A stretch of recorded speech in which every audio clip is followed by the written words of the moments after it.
Hi guys! Welcome back to my YouTube channel. So today's video is magluluto na naman tayo. And welcome to Simple Ways Cooking. So syempre magluluto tayo ng simpleng abot kaya lang sa budget. At hindi lang talaga sa budget, pati sa bulsa. Hindi mo siya masasabi na mahal, pero abot kaya lang, makikita mo lang to sa kusina.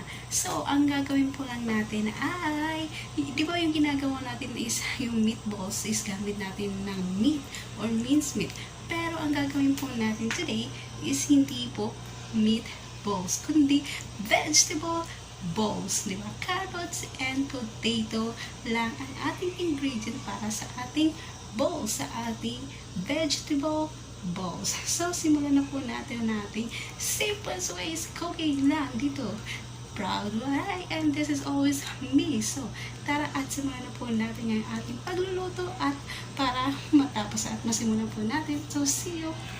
So guys, ayun na nga po, is nag-prepare na po ako ng mga ingredient ko. Siyempre, ang ingredient ko is siyempre sibuyas. O hindi pa ito sibuyas, bawang, at saka siyempre nag-graded na ako ng carrots at saka yung bawang and sibuyas. Pinaghalo ko na po siya. So, inantay na lang po natin maluto yung ating potato kasi nilaga ko muna siya bago siya i-mash. Hindi namitan ng grated cutter. So, ayan.